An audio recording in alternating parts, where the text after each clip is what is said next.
নমস্কার বন্ধুরা, আপনারা সবাই কিরকম আছেন? আশা করি সবাই খুব ভালো আছেন। আমি আপনার ভাই খুব ভালো আছি। তো চলেন আজকে সকাল থেকে ব্লগটা শুরু করি। তো সকাল সকাল ঠাকুরের পূজা দিয়ে নিলাম।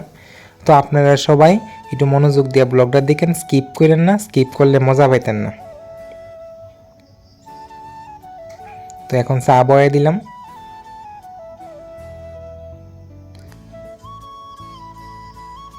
সকালের ফার্স্ট কাজ হয়েছে চা।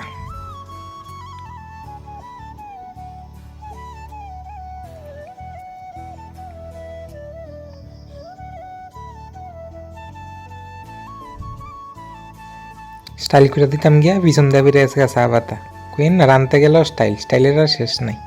চা আর পাউরুটি শিখছি, আর এইদিকে মাও স্নান টান করে লাইছে। এখন মা আর ফুলা মিল্লা খামো চা।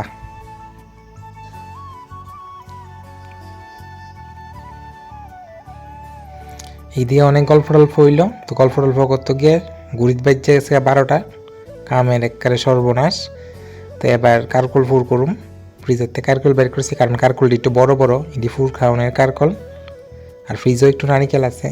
তো বাবা গেল যে কারকলের ফুরি খাইলে আজকা।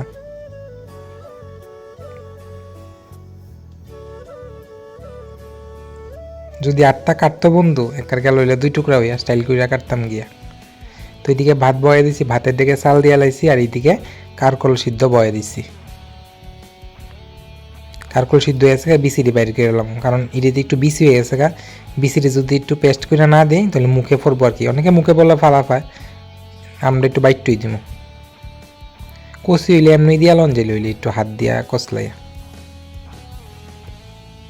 এদিকে তেলের মধ্যে বিসি বাটা, নারিকেল বাটা, সর্ষ বাটা দিয়ে দিলাম। আমরা একটু মানে কড়াইতে লাইরা দিই আর কি, অনেকে কাঁচাও দে, যে যেরকম ভাল লাগে। দিয়ে দিলাম লবণ, দিয়ে দিলাম হলুদ। ভালো করে মিক্সড করে একটু টানা এলাম। হয়ে গেল আমার পুটটুর রেডি। ভরে এলাম কারকলের মধ্যে। তেল ওইদিকে গরম হয়ে গেছে গা।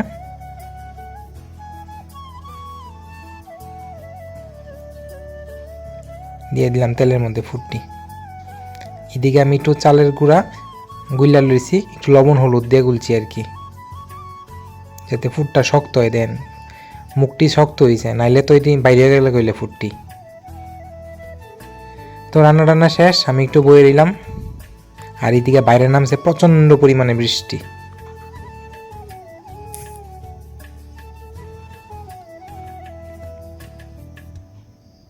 দেখেন কি মুষলধারে বৃষ্টি নামছে, ফ্লাড হয়ে দিতেছে।